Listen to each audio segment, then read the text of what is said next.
Wouldn't you know it? It's that time of year again. Oh man, I don't know about you guys, but finding this oil has been almost impossible. I went to 6, 7, maybe even 8 different stores looking for oil. Finally, I can't believe I found it at Harbor Freight Tools. Could not believe it. But we got both fuel filters, oil filter, and then this time in here is a new air filter. That air filter alone was about 80 bucks. $100 of oil, $275 in filters. 23,659 miles. First thing I'm gonna do though is I got some Monroe Magnum shocks. One thing that the liquid springs have done for us is made us realize how incredibly bad the front end of the Wraith rides now, because the back end rides so good. Currently, they don't have liquid spring suspension for the front end, but I'm gonna do what I can to try and dampen the ride a little bit, and I'm gonna replace those shocks. I love this Milwaukee light. It's magnetic, so it sticks and it adjusts. And you can make it dimmer or bright. There's the factory shock right there. What I'm gonna do is remove these 4 bolts and take this inner fender out of here. Also gives me an excuse to use my new impact driver. Oh yeah, we can get at it much easier now. Just got a nut on the top and the bottom. There wasn't enough room up top for this. This is gonna make it a little bit easier getting the bottom nut off.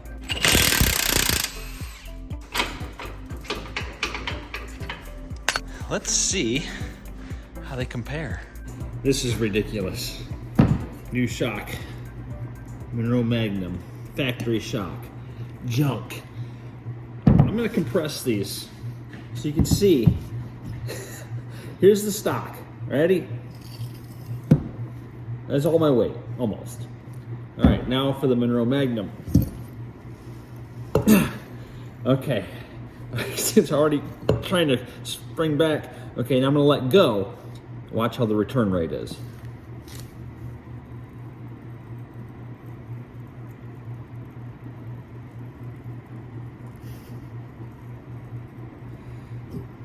The factory shock still hasn't budged. I can pull it apart though. This should make a big difference. In case you're wondering what the part number is for this Monroe Magnum shock, it is going to be 65143. When you go to install these, pay attention. You got a little down arrow, and then it says, install this end down.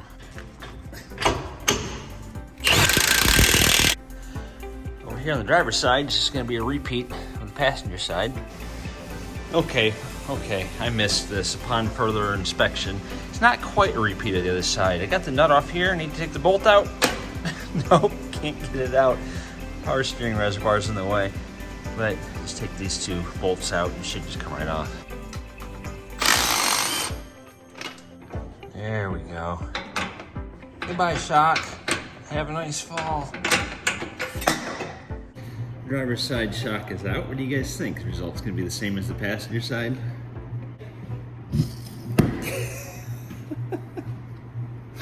Ridiculous. Ridiculous. You know where these 2 are going. New shock is in. Everything's all back together. What do you guys think? Is it gonna make a big difference when we take this thing out for a ride? The results may be shocking. Got the oil draining directly into a 5-gallon bucket, which is nice. So while that's gonna continue to drain and drip a little bit, I'm gonna go ahead and change out the air filter. Now this little restriction gauge did show just a tiny little bit of restriction on it, so I figured I'm just gonna go ahead and replace the air filter when I replace all of the filters.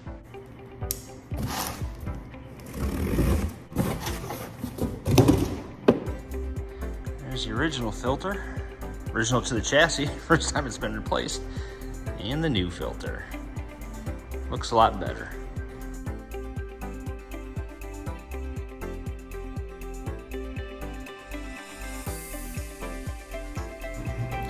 if you guys didn't see our last video when we did an oil change, this is by far the best oil filter wrench I've ever used. Just goes on the end of your filter like this, and then when you turn the ratchet, it clamps down on the filter. It'll bite into the filter and twist it off no matter how hard it's on there. So I use this, a big extension, and a ratchet. That's it. Got the old filter off. Super easy. It's kind of sitting there teetering on the edge, draining into the bucket. There's a lot of old oil. I got the new filter over here, all pre-charged with oil, ready to go on. What you got? What else you got? Well, Christmas came early, apparently. A little Santa's helper was busy today. Yeah, it's burning money. Yeah, I came home to this bad boy. iFloor 3. It's a cordless vacuum and wash. So it washes your hard floors and vacuums at the same time. Right, and these are the rugs out of the Wraith right now. They're out for cleaning, and you do not use it on these, right? No. Just hard floors. Yeah, just hard sealed surfaces. So like the floors in there, the floors in your house, hard floors, just not carpet. You can use it as a strict vacuum, but it's not, I mean, we have a vacuum, so. I wanted this purely for the hard floors. Those floors get so dirty so quick. It's irritating, so I'm hoping this bad boy will actually make them look clean. It is clean. I guess this is considered the wrapping? Yeah, I wrapped it. Wrapped it in clear plastic for me. Thanks. Yes, I did. It's pretty straightforward. What do you think, Guy? You keep rubbing up against me. Yeah, he's helping. Go. Here.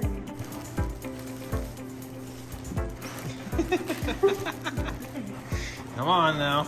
It's like suctioned in there with the eggshell cartons there.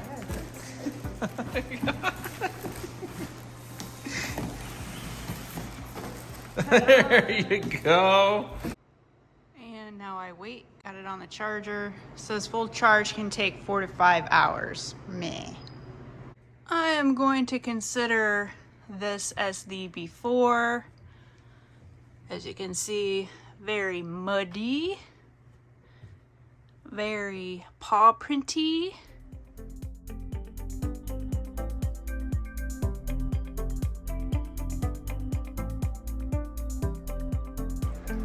That was pretty dirty, huh? Yeah, very dirty. Look at that in there. Look at all that hair. Yeah, I didn't vacuum beforehand. Ew. Here's the finished product with dogs making it dirty already, but it looks much cleaner. I got you was probably the most sexist gift ever. And I love it. You're so excited to use it. I know, I'm such an old person because I got a vacuum mop. Yeah, look how dirty these floors are. I filled up this is the clean water with a cap full of their solution. And then this will be the dirty water down here. I've never used this before, have never turned it on, so let's see how it goes. Power, oh shoot. It just starts to go. I did get good information that it was self-propelled. So that's max. I just cranked it up just to see what the difference was.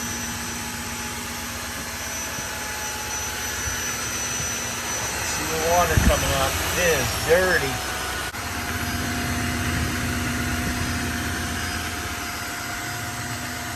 And there's all the nasty, disgusting, dirty water. Yuck. And here is the after. That is actually a blood stain that I just can't get up. Not even a magic eraser will take that away. That was from when Piper hurt her ear. And the floors actually look really clean. Way better than with just the mop, which is what I was using before. Pretty dang good. Really, what I like about it is that it's 2-in-1. I don't have to sweep. Now, I can still sweep, and I probably will just for ease if we're out on the road and don't want to if we don't take that with us, we still don't know. So we may just still sweep things out, but that makes it a heck of a lot cleaner for when I decide to mop and everything, because it was always just kind of a pain in the butt. So now it's really not as much as a pain in the butt. Plus, I think it does a lot better job than just the mop. But I want to know what you guys think. Do you guys think it did better than just the regular mop? Do you think something like this is actually worth a couple $100 to save you a step from sweeping or Swiffering or whatever and then mopping? I think it does, but I want to know what you think. Wow. This stretch of road is so bad, but I can actually feel the difference from those shocks that you put on there. It was like $150 for 2 shocks, and man, what a difference that made. We only have 23,660 miles on this beast, and we replaced them. So if you have more than that and have not replaced yours, do yourself a favor and do it. Even if you have less miles than that, I would still replace the factory shocks. But, I mean, that with the liquid springs, this is like a completely different vehicle. This is like amazing. Yeah. This road isn't terrible, but there are little bumps in it, and it's really a much smoother, quieter ride overall. This is a stretch of highway that we know extremely well, so we're able to tell the difference. And yeah, it's so much quieter, like in the front end specifically, because liquid spring the back, we can change that. But yeah, up front here, it's so much quieter, so much smoother. I highly recommend upgrading your shocks. Yeah, we just went over a big bump, but could you tell? Let us know.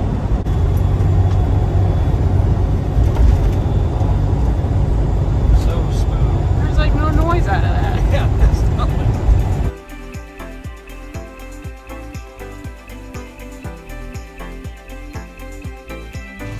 Got to our site, 160.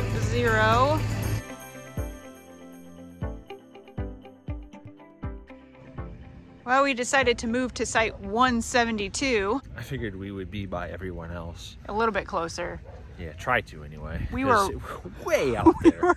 So far, this row, we didn't realize how long it was, so. Yeah, we just picked a site, and very random.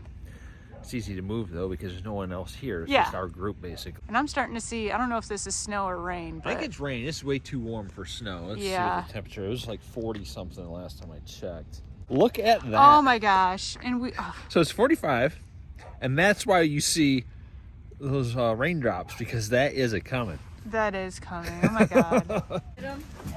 Well, we got back down to the group communal campfire, and it is now raining. Mike and I are correctly being blamed for said rain. You guys hear the wind coming in? Just walking back in the rain. Mike was standing here and he's like, you should just put a shut-off on that since there's not one. And I was like, yeah, that's a good idea. So I had a couple shut-offs, put a shut-off on each one of these. You know, it never fails. When you're recording, a dog drinks water. Yeah, Happens always. every time in our camper. So I got the valve shut. Yeah. We're good. Now we can use the pump Uh-huh. and not have it leaking right here. So we're good. I can probably turn this now, Mike. All right.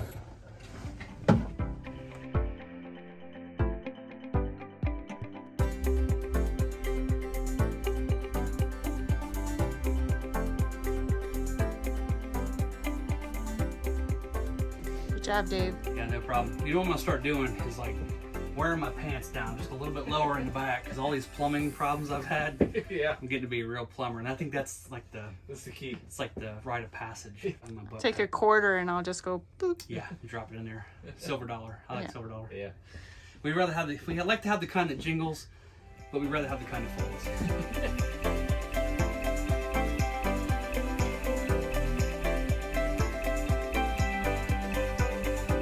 No coat, but it had a heat wave overnight.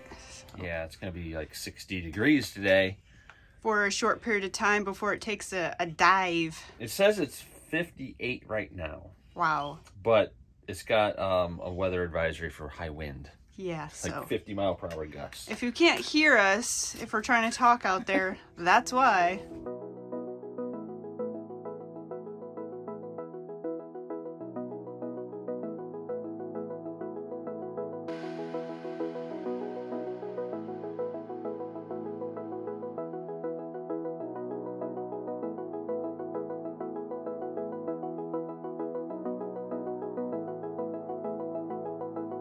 Despite the temperatures being almost 60 degrees outside, I think I'm still gonna add a little more Christmas touch to this RV.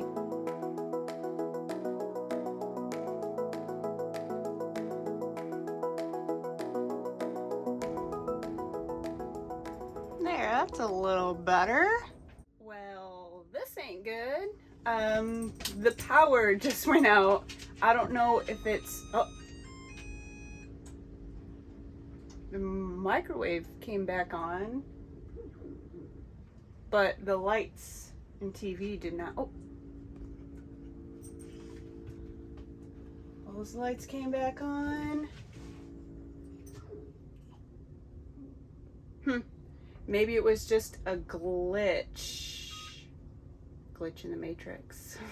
I also never thought we would have the window open in December in North Ohio. This is crazy. Where's the snow? Well, this wind is freaking nuts out here. It's like 40 mile per hour with 60 mile per hour gusts.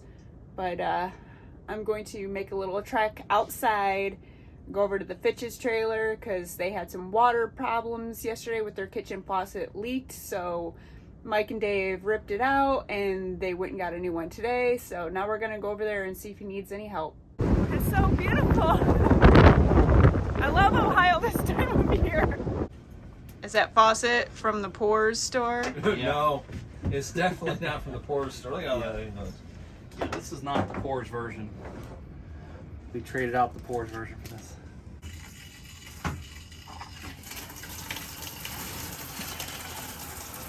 We're good. We're camping. You can still use the water. This trip didn't have the best weather, but it did have us out there again, meeting up with some old friends and making some new ones. On our next trip, we do plan to get out there a little bit. We do need to head back to the home base to finish up a few things, but until next time, see ya.